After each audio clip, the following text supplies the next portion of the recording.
Meus amados, graça e paz, bom dia a todos.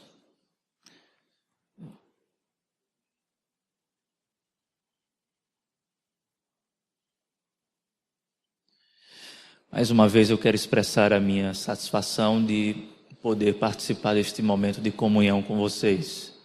É um momento, acredito eu, ímpar. Nada substitui o culto coletivo, nada. Nós sabemos que após o culto nós seguimos com o nosso culto particular, individual, mas nada substitui isso aqui, esse momento onde nós nos reunimos para glorificar a Cristo Jesus. Uma satisfação estar aqui e é uma honra estar mais uma vez servindo vocês com a palavra do Senhor. Amém? Eu quero ler o texto mais uma vez, o texto de Efésios, capítulo de número 5, versículo de número 18.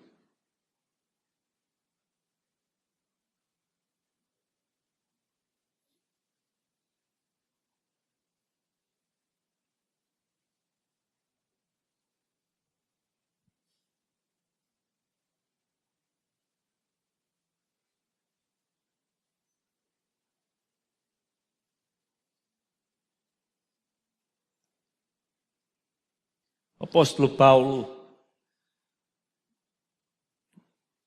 ele diz assim: não se embriaguem com o vinho que leva à libertinagem, mas deixem-se encher pelo Espírito. Palavra de oração mais uma vez. Pai Santo e querido, nós colocamos este momento diante do Senhor. Que Cristo Jesus seja glorificado e que mais uma vez o Teu Espírito esteja poderosamente operando em nós. Esse é o nosso desejo. Nós te pedimos isto encarecidamente. Em nome de Jesus. Amém. O grande bispo, na verdade foi o primeiro bispo de Liverpool, século XIX, e também pegou o século XX, o início, o famoso J.C. Ryle. Ele disse algo muito curioso, pois o mesmo disse o seguinte: tem versículos na Bíblia que deveriam ser impressos com letras douradas. Tem certos versículos na Bíblia, disse J.C. Ryle, que deveriam ser impressos com letras douradas. E esse é um deles.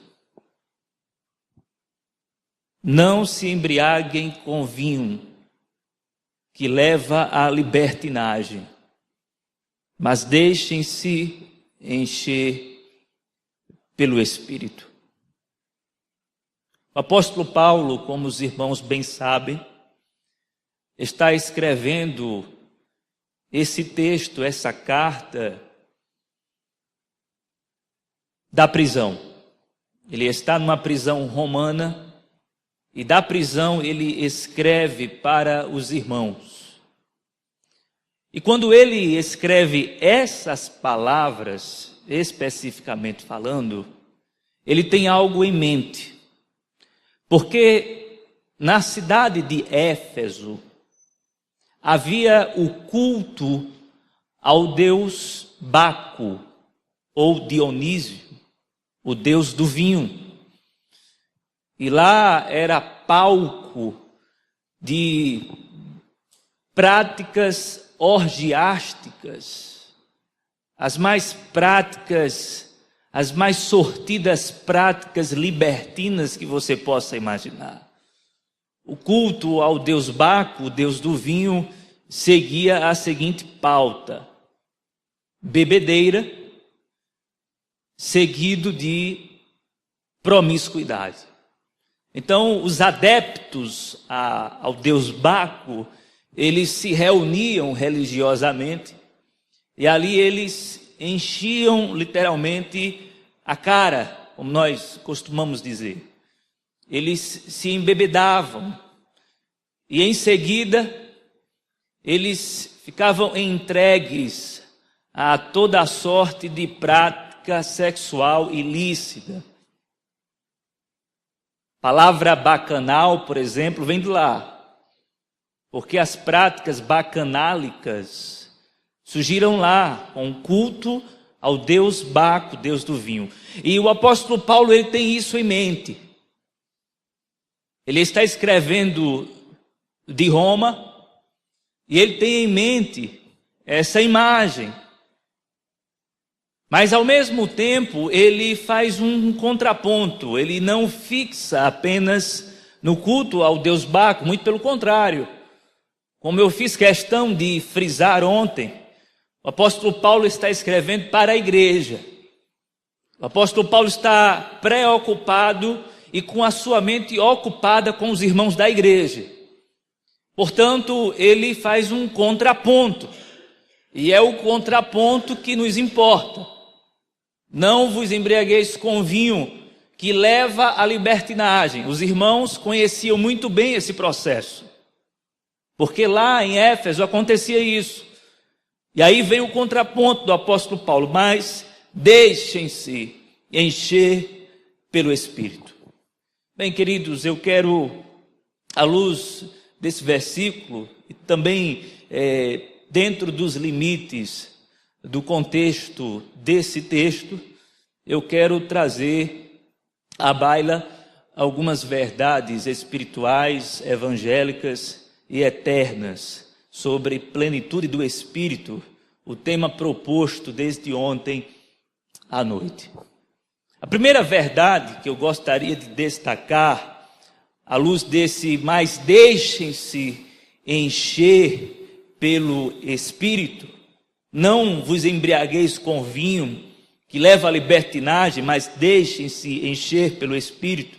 A primeira verdade que eu gostaria de destacar sobre plenitude do Espírito é a seguinte: a plenitude do Espírito não é embriaguez espiritual, mas sobriedade espiritual. Isso aqui é muito importante, porque o que nós temos aqui não é um paralelo de sinônimos.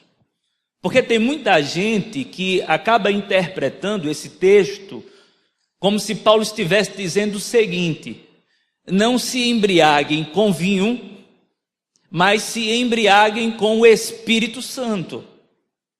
Mas não é isso que o apóstolo Paulo está falando. O apóstolo Paulo não está sugerindo que os irmãos devam viver uma vida cheia do Espírito Santo, que equivale a uma vida embriagada.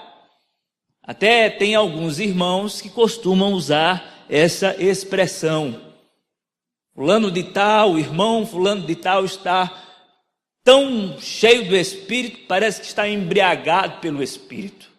Mas o que nós temos aqui não é um paralelo de similaridade, embora haja um certo ponto de contato, porque quando alguém está sob a influência do álcool, está sob o controle do mesmo.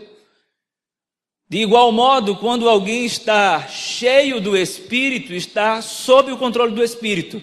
Há sim um ponto de contato, mas vai até aí. Porque o que nós temos aqui é um paralelo de contraste. O apóstolo Paulo está contrastando. E é interessante destacar aqui o pensamento do reverendo John Stott, quando ele, analisando esse texto, ele disse o seguinte, que se embriagar com vinho transforma o homem no animal. Já o encher-se com o Espírito transforma o homem em Cristo. A diferença é muito grande. Se embriagar com vinho transforma o homem num animal. Mas se encher pelo Espírito, ou com o Espírito, ou do Espírito, transforma o homem em Cristo. Eu acredito que, para a glória de Deus, nós estamos sendo transformados à semelhança de Cristo a cada dia. O Senhor tem usado de misericórdia para conosco e tem dado mais e mais do seu Santo Espírito para nós. Mas qual é o ponto aqui, amados? Se nós estamos diante de um contraste, então qual é o grande ponto de aplicação para as nossas vidas? Bem, você quer saber se um cristão é cheio do Espírito Santo ou não? É simples. Observe se o mesmo apresenta uma vida que é marcada pelo domínio próprio. Porque Paulo diz o seguinte: a bebedeira leva à libertinagem. Essa libertinagem nada mais é do que uma falta de controle. O sujeito já não tem mais controle sobre os seus impulsos. No culto ao Deus Baco, por exemplo, quando ninguém estava mais sóbrio, todo mundo pegava todo mundo. Era um bacanal. Homem com homem, mulher com mulher, mulher com homem, e ficava aquela prática bacanálica. E todo mundo sem juízo, todo mundo descontrolado. Ninguém conseguia controlar, por exemplo, os seus impulsos sexuais. O apóstolo Paulo, quando faz o contraste, ele está nos levando a pensar justamente sobre esse autocontrole que o Espírito nos proporciona, nos oferece. A propósito, o domínio próprio é uma semente do fruto do Espírito. Então, se nós desejamos saber se a nossa vida é cheia do Espírito e está sendo cheia do Espírito, está se enchendo do Espírito, se nós queremos saber, se nós queremos fazer esse julgamento, se nós queremos acertar no julgamento, nós precisamos então olhar para nós e então se perguntar: será que a minha vida é marcada pelo domínio próprio? O autocontrole. Eu gosto muito do Elber César, quando o mesmo, em um livro muito bom, Porque Sempre Faço o que Não Quero, esse é o título do livro, ele diz assim: antes de amarrar o diabo, porque tem crente que diz, está amarrado, está amarrado, está amarrado em nome de Jesus. Aí o Elber César, ele, meio que irônico, ele diz assim: antes de amarrar o diabo, amarre os seus pés, porque são eles que levam você para a perdição. Antes de amarrar o diabo, amarre as suas mãos, porque são elas que praticam coisas desagradáveis. Antes de amarrar Satanás, amarre a sua boca. Antes de amarrar Satanás, amarre a você mesmo, porque você é o grande problema. E nós precisamos treinar a arte do domínio próprio, porque o ser cheio do Espírito Santo é uma prática retroalimentar quando nós tocamos nesse ponto domínio próprio. Por que retroalimentar? Porque quando eu tenho domínio próprio, eu sou cheio do Espírito, e quando eu sou cheio do Espírito, eu tenho domínio próprio. Então eu preciso fazer esse julgamento, eu preciso discernir: será que eu estou cheio do Espírito? Será que o pastor Otávio ontem mostrou muito domínio próprio? Quando eu falei do Vasco, eu não sabia. Ele ficou quietinho na dele, não veio para cima de mim. Diferente de um sujeito, eu estava com a minha esposa, quinta-feira, eu sou flamenguista. Isso aí. Eu estava quinta-feira assistindo Atlético e Palmeiras, secando o Palmeiras, lógico. Eu estava num ambiente onde não tinha, e eu estava com a camisa do Flamengo. Estava com a camisa do Flamengo e eu estava num ambiente onde não tinha flamenguista. Fui lá, sentei, fiquei lá e tinha uns torcedores assim do Palmeiras atrás de mim. Aí tem um Palmeiras aí. E aí quando o Atlético empatou, eu me levantei e gritei: gol! Aí aquele silêncio, eu saí, bora! Fiquei. Aí o jogo foi se encaminhando para o empate, aquela coisa assim. E o sujeito que estava atrás, ele estava tomando garrafa de uísque lá. Ele começou a falar umas coisas, e irmãos, sabe? Essa carniça aí na frente, secando. Pensa numa torcida safada essa. E eu digo, eu vou virar um super saiyajin aqui.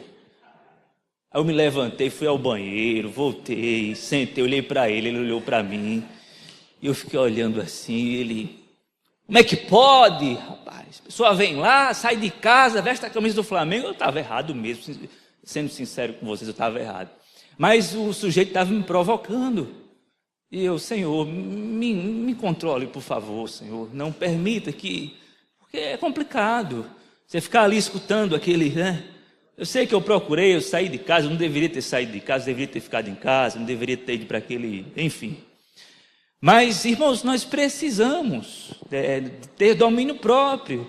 Não apenas porque a falta de domínio próprio pode nos levar para uma briga, por exemplo, mas porque denuncia a nossa falta de espiritualidade cristã. Denuncia que nós estamos vivendo uma vida superficial, uma vida que não é cheia do Espírito. Então, amados, domínio próprio é uma marca central na vida daqueles que estão cheios do Espírito Santo. Não adianta você dizer que é cheio do Espírito, mas dentro de casa é uma bomba. Você vive explodindo. Não adianta. Você é um sujeito comportado no templo, mas em casa vive explodindo, falando palavras descabidas, agredindo verbalmente o cônjuge, não se controlando nas atitudes. Não, essa vida não é uma vida cheia do Espírito. Nós precisamos de domínio próprio, nós precisamos viver uma vida cheia do Espírito Santo de Deus. Mas, amados, nós temos uma segunda verdade sobre a plenitude do Espírito. A plenitude do Espírito, segundo esse versículo aqui, não é uma opção, mas é um mandamento. O apóstolo Paulo, ele não está sugerindo. O apóstolo Paulo, ele não está dando uma alternativa de vida. O apóstolo Paulo, ele não está nos oferecendo um caminho dentro do caminho. Não. O apóstolo Paulo está nos dando um mandamento. Mas deixem-se encher pelo Espírito. Nós temos aqui dois imperativos. Um que está na negativa e o outro está no positivo. Não se embriaguem com vinho, que leva à libertinagem. Imperativo negativo. Aí em seguida você tem um imperativo positivo. Mas deixem-se encher pelo Espírito. Então nós temos aqui um mandamento. O que é que isso implica? Isso implica no óbvio. Não viver uma vida cheia do Espírito Santo é viver uma vida em pecado. Porque o que é pecado? O pecado é a transgressão do mandamento. Se eu não vivo uma vida cheia do Espírito Santo, portanto, eu estou vivendo em pecado. E é curioso que, eu sei que eu estou começando o ministério praticamente agora, né? Mas É muito difícil você encontrar um pastor que disciplina o irmão porque ele não está cheio do Espírito. Irmão, vamos aqui ter uma conversa, vou lhe disciplinar. Irmão, o que foi que eu fiz, pastor? Não, você não está cheio do Espírito.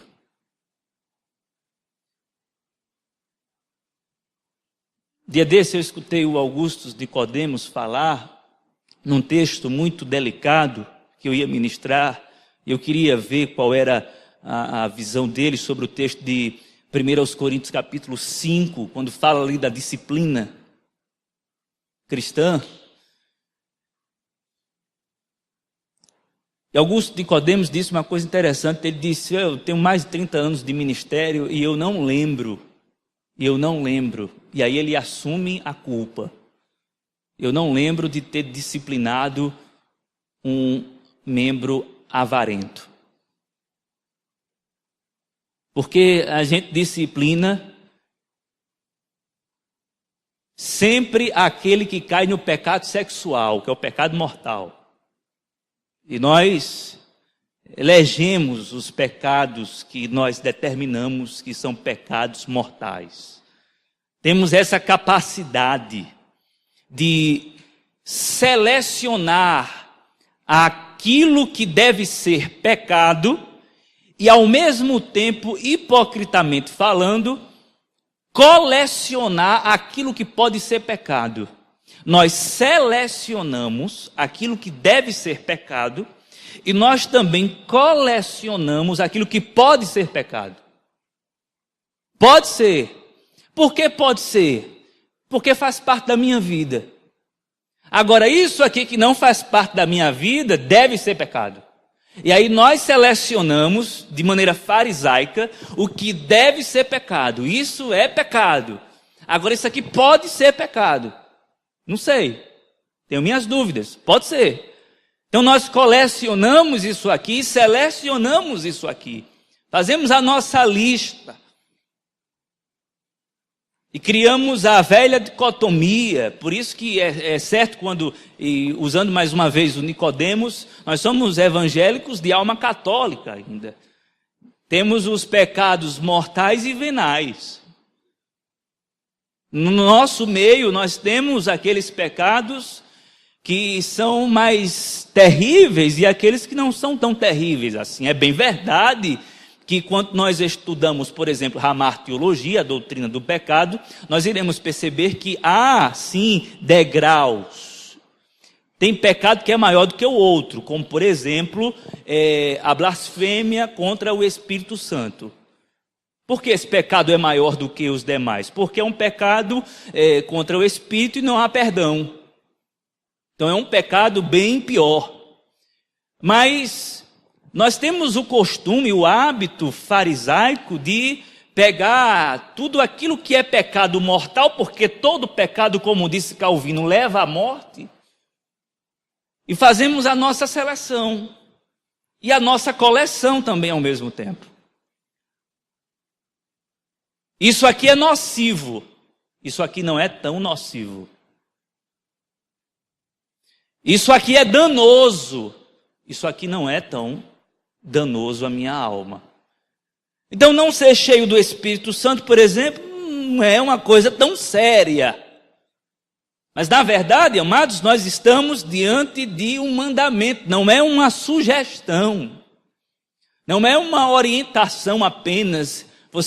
Se vocês puderem, vivam assim. Não, o apóstolo Paulo está dizendo, é assim. A vida cristã, ela deve ser vivida assim. A vida cristã, ela deve ser vivida na plenitude do Espírito. Até porque uma vida de santidade, ela é consequência de uma vida plenificada no Espírito. E uma vida que não é cheia do Espírito, que não é plena no Espírito, leva a uma vida, por exemplo, libertina.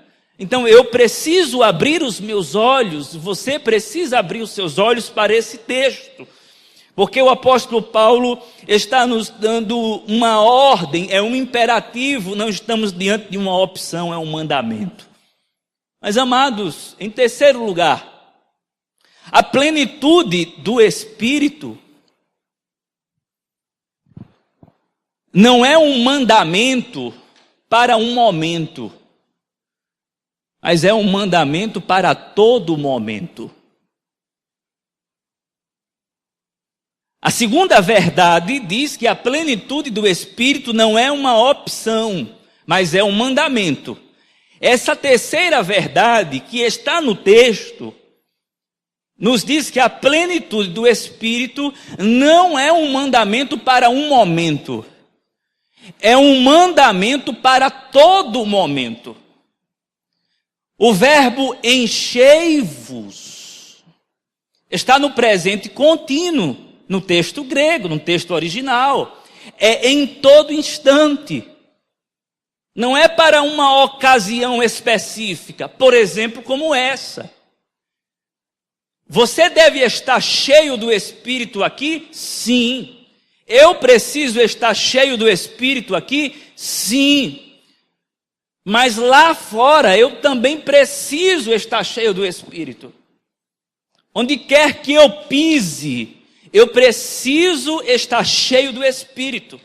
Onde quer que eu vá, eu preciso ir cheio do Espírito Santo. Em todo momento. Sabe, uma ocasião muito oportuna para você saber se tem domínio próprio e se você está vivendo em todo momento cheio do Espírito Santo? Partida de futebol. Tem aqui na igreja, tem um racha da igreja, treino, tem aqui? Tem, pastor? O pastor olhou assim meio que tá feia a coisa. Porque lá na nossa comunidade, às vezes eu tenho que parar, pegar a bola e acabou. Porque os crentes, às vezes eu gosto de ir mais para o dos descrentes. Porque dá menos confusão. Uma vez eu fiquei sabendo, pastor amigo contou e eu acredito nele. Ele disse: André, fiz parte lá de um time, de uma igreja, e aí o diácono, que era o líder da equipe, disse: pessoal, vejam, eu sou diácono daqui para cá. Agora, quando eu entrar, me esqueçam, por favor. Disse isso. Eu sou diácono daqui para cá, mas quando eu entrar nas 4 linhas, esqueçam isso, por favor. E eu pensando que era brincadeira, disse: é brincadeira, né, pastor? Ele disse: não, é verdade. Eu estava presente. E ele também não estava brincando, porque eu pensei que ele estava brincando com o pastor. E aí o pastor dizendo que no primeiro problema que teve lá, ele deu uma cotovelada e o dente do menino caiu.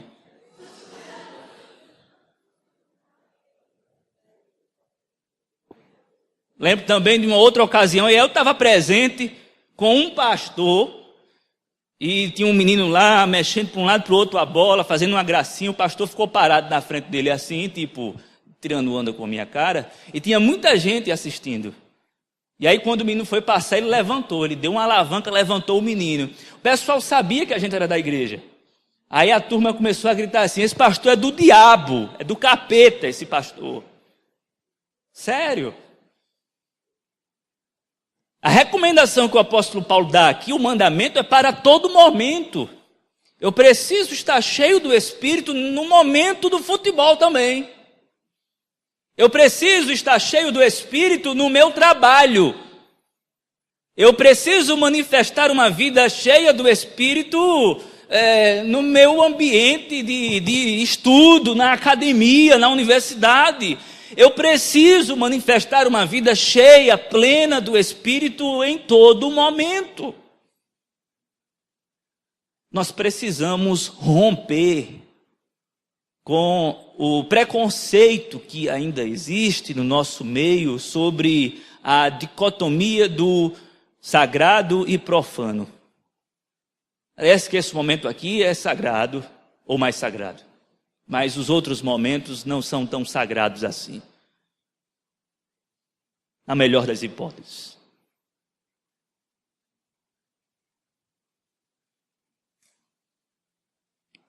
Como é a sua vida no trabalho? Como é a sua vida em família? Como é o seu comportamento dentro do lar? Eu gosto muito de uma frase do Ricardo Barbosa, quando ele diz assim, em seu livro Janelas para a Vida, sobre espiritualidade cristã, ele diz o seguinte: para Jesus, comer e beber era tão sagrado quanto pregar e curar. Para Jesus, comer e beber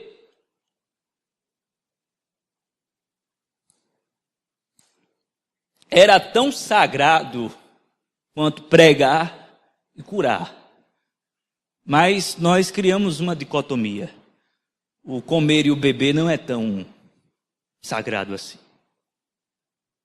E aí nós nos esquecemos do que o próprio apóstolo Paulo disse: quer comais, quer bebais, quer façais qualquer outra coisa, façam tudo para a glória de Deus. A nossa oração neste momento é que Deus, com paciência, misericórdia, graça e bondade, nos ajude para que em todo momento e em todo instante possamos viver e manifestar uma vida cheia do Espírito Santo. Amém, queridos?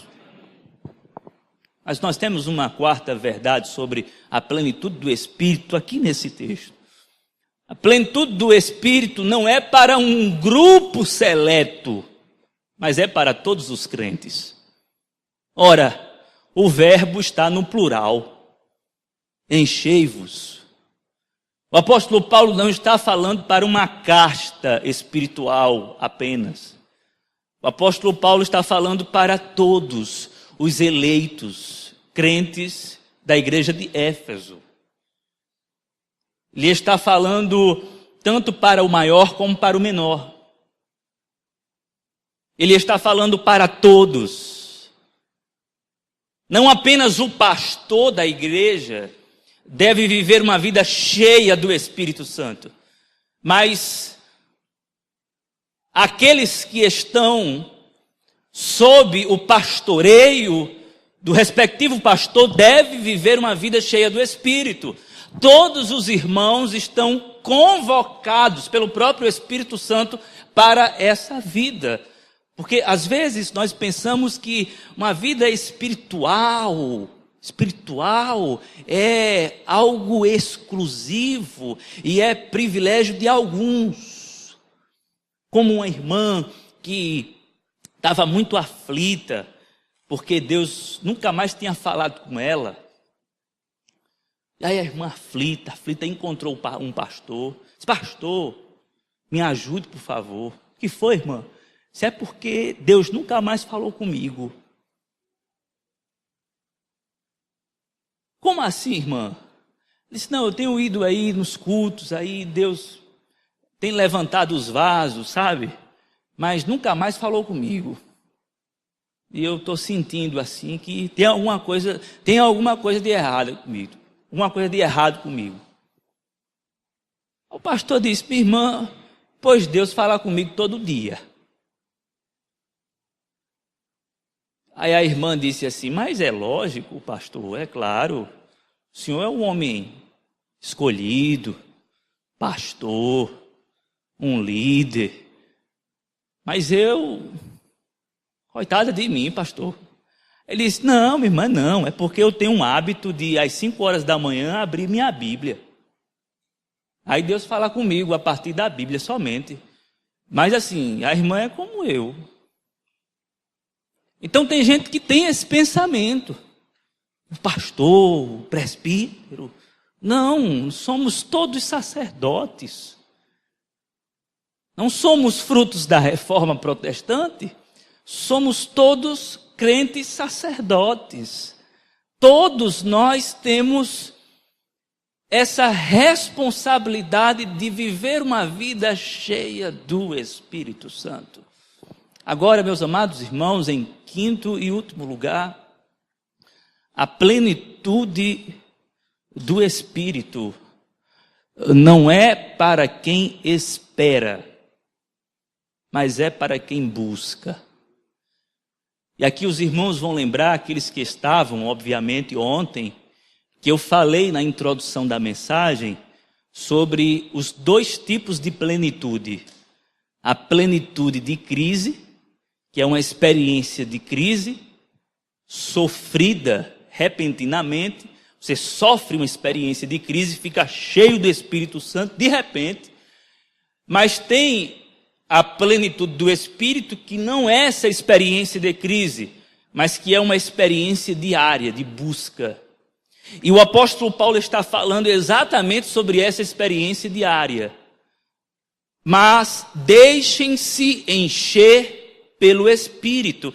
A NVI foi muito feliz na tradução, quando colocou, mas deixem-se encher, porque o enchei-vos no grego está na voz passiva. Isto significa que é uma ação do Espírito sobre a sua vida, sobre a minha vida. Mas pelo fato de estar na voz passiva, não significa dizer que a minha vida deve ficar em ponto passivo. Não. Eu devo estar na ativa, buscando quem pode me encher. E aqui deixando claro, não é que nós seremos cheios como como se o Espírito nos lotasse com a sua presença. Não é isso. É que o Espírito nos controla. O ser cheio do Espírito é ser controlado pelo Espírito. E eu devo buscar ser controlado pelo Espírito. Eu devo ter essa experiência diária. Eu preciso estar envolvido, por exemplo, em práticas espirituais, devocionais, buscando ser cheio do Espírito Santo. Agora, o mais importante aqui, não é exatamente a minha vida em particular com Deus que vai me fazer cheio do Espírito Santo. Mas, sim, exatamente a minha vida em comunidade com os irmãos. É tanto que o apóstolo Paulo, no versículo de número 19, ele vai dizer assim: falando entre si com salmos, hinos e cânticos espirituais, cantando e louvando de coração ao Senhor, dando graças constantemente a Deus, Pai, por todas as coisas, em nome de nosso Senhor Jesus Cristo. Aí a partir do versículo 21 começa o ciclo relacional. Sujeitem-se uns aos outros por temor a Cristo. E aí ele fala da relação marido e mulher, ele fala da relação pais e filhos, empregador e empregado, aqui no capítulo 6, a partir do versículo 5, ele fala dessas relações pessoais ou interpessoais. E é exatamente nessa relação interpessoal que o ser cheio do Espírito Santo se torna uma realidade mais forte. Por quê? Porque a maior marca da plenitude do Espírito Santo é o amor. E aí esses dias eu estava lendo o clássico texto do Juan Carlos Ortiz, teólogo pentecostal argentino, o Discípulo, livro Discípulo. E ele diz assim que Jesus, ele chega para os discípulos com um novo mandamento. Isso é interessante. Sobre amor. Porque o velho mandamento, que ainda está em voga, é: ama o teu próximo como a ti mesmo. Só que Jesus vem com um novo mandamento. Não é mais ama o teu próximo como a ti mesmo. Jesus diz assim, olha, ama o teu próximo como eu te amei. Está aí a bronca.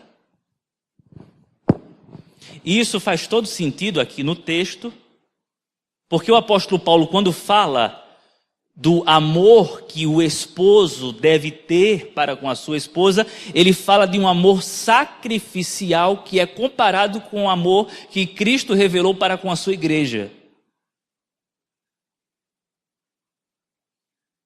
Se tem um ambiente propício para você desenvolver uma vida cheia do Espírito, esse ambiente é igreja evangélica. Sabe por quê? Porque aqui você vai ser desafiado a amar o seu próximo como Cristo lhe amou. Porque o seu próximo vai lhe ofender. Você ofendeu a Cristo, mas Cristo lhe amou. E aí você vai ter que olhar para aquela pessoa que lhe ofendeu e dizer assim, eu te perdoo. Alguém já disse que a igreja é como a arca de Noé, tem todo tipo de bicho. E tem mais, é preferível ficar dentro da arca do que fora, porque lá fora o dilúvio é grande. Dá para ficar sentindo, dá para suportar o mau cheiro dos animais. É melhor ficar suportando o mau cheiro dos animais do que ficar no dilúvio onde há morte. E aqui a gente se estranha. Aqui às vezes não há muito entrosamento. E é exatamente nesse contexto, onde não há muito entrosamento às vezes, onde a gente não vai muito com a cara do outro, que a palavra de Deus vem de encontro ao nosso coração, dizendo, ame esse sujeito como eu amei você, seu sujeito. Quer ser cheio do Espírito Santo? Revele esse amor incondicional. Revele esse amor sacrificial. Que o amor possa superabundar entre nós. A igreja, ela foi comprada por um alto preço. Nós vimos ontem aqui à noite, o Pai comprou a igreja através do sangue e a selou com o Espírito, e isso tudo em amor. Você vai ver em Efésios, capítulo de número 1, que a eleição foi em amor. Em amor ele nos elegeu. Tudo em amor, tudo foi feito em amor. E uma vida cheia do Espírito Santo, portanto,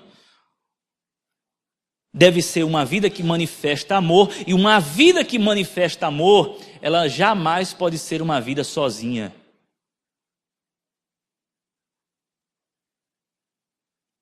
Ela deve ser uma vida em igreja. É por isso que eu não apoio, não acredito, até mesmo falo contra os desigrejados, que acreditam que podem desenvolver uma espiritualidade fora, à parte. Não é eu com o Senhor. Não quero, mas me decepcionei muito com a igreja. Sim. E você não vai se decepcionar no seu ambiente de trabalho, não? Você não vai se decepcionar na escola, não? Como é que vai ser isso? Não, porque na igreja tem em todo canto. E a igreja, ela, embora não seja mundana, mas ela está num mundo caído. E estando num mundo caído, há muita coisa que precisa ser consertada aqui dentro. Nós estamos num processo. Somos discípulos inacabados. Então, quando o apóstolo Paulo fala, enchei-vos do Espírito, é porque existe essa necessidade. Senão a casa cai. Se a igreja não viver concentrada nisto, buscando ser cheia do Espírito Santo, ela facilmente ruirá, ela não permanecerá, porque a plenitude do Espírito é indispensável para a vida cristã e para a igreja do Senhor Jesus Cristo. E aí, mais uma vez, eu quero concluir perguntando: como é que está a sua vida? Como é que está a nossa vida espiritual?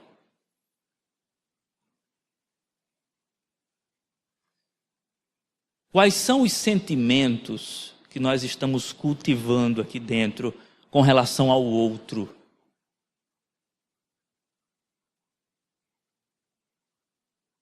Será que nós temos renunciado o nosso orgulho ferido para olhar com amor para aquele que nos feriu? Ou será que a gente tem assumido aquela postura bem política de, sabe de uma coisa, eu vou me preservar. Eu vou fazer de conta que não tem nada acontecendo. E aí nós nos tornamos cínicos. Aprendemos a jogar o jogo, mas esse jogo é do diabo. Quando Jesus olha para Judas e chama de amigo, ele não está jogando o jogo do diabo, está sendo verdadeiro. Mas nós não, às vezes nós jogamos o jogo do diabo. Em Efésios, capítulo 6, o apóstolo Paulo vai falar exatamente da luta contra principados e potestades. Uma vida cheia do Espírito Santo considera essa realidade espiritual. A verdade, a sua luta não é contra o seu irmão. A sua luta é contra o inimigo da igreja que quer acabar com a comunhão dela. E nós precisamos lutar pelo vínculo da paz. Precisamos sacrificar o nosso orgulho, precisamos abortar os nossos pecados a fim de preservar a comunhão da igreja, para que a igreja possa viver e experimentar uma vida cheia do Espírito Santo. Nada melhor do que isso. Vamos nos colocar de pé, queridos.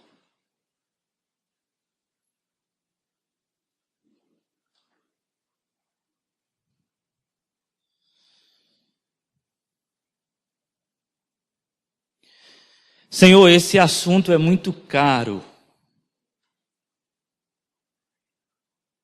É muito difícil.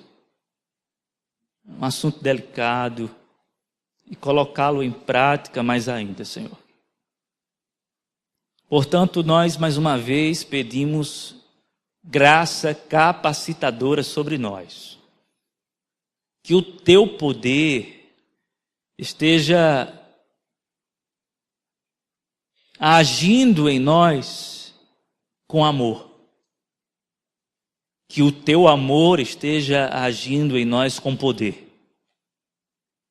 E nessa combinação, tenho certeza que teremos êxito, Senhor, na nossa vida espiritual.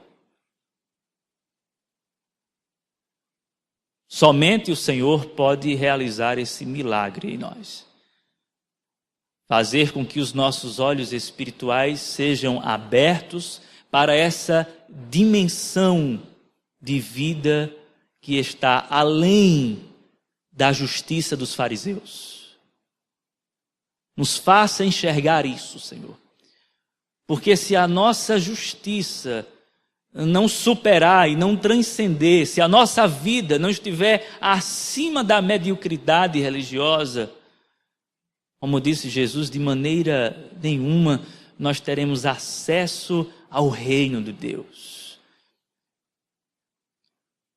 Os servos do Senhor são aqueles que vivem a plenitude do Espírito. E nós pedimos graça ao Senhor neste momento. Nos conceda, Senhor, uma vida cheia do Espírito Santo. E gere dentro de nós uma sede por uma vida mais profunda no Senhor. E por tabela, mais profunda nas relações com os nossos irmãos. Tenha compaixão de nós, Senhor. Misericórdia. Continue a falar conosco.